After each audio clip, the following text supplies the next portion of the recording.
ស្មងម្ដេចត្រូវជួបភាពឈឺផ្សារងទឹកនេត្រាបេះដូងឈឺស្ទើរខ្សែចិត្តស្នេហ៍ដែលសាវ៉ាស្នេហាដែលមានចិត្តពីរបីចាំបាច់អីឲ្យមានលើលោកា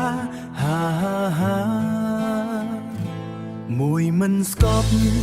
មាន10អូនក៏មិនស្គាល់មិនចេះឆ្អែតឆ្អល់ក្បត់ផិតសាវ៉ាទុកបងជាកូនក្មេងឬជាលបែងកំដរតណ្ហាទឹកនេត្រាហូរលែងខ្មាំងគេហូលើលោកនេះតើមានអ្នកណាឈឺចាប់ដូចខ្ញុំបងខំចិត្តស្រឡាញ់មនុស្សសាវ៉ាទ្រាំឈឺផ្សាររស់ក្នុងសមុទ្រទឹកភ្នែក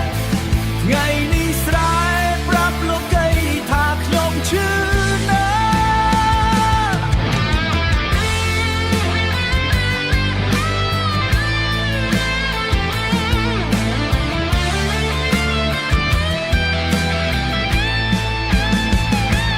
មួយមិនស្កប់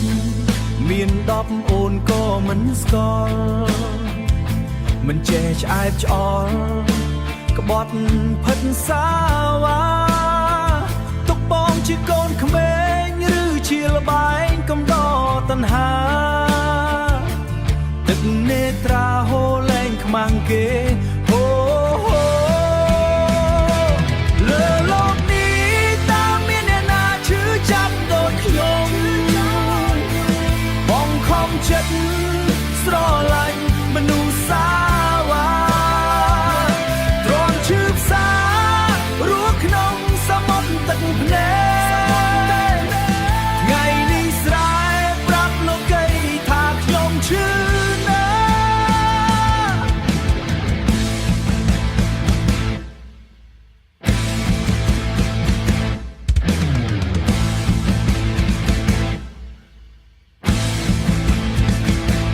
មួយជីវិតនេះរកក្តីសុខមិនបាន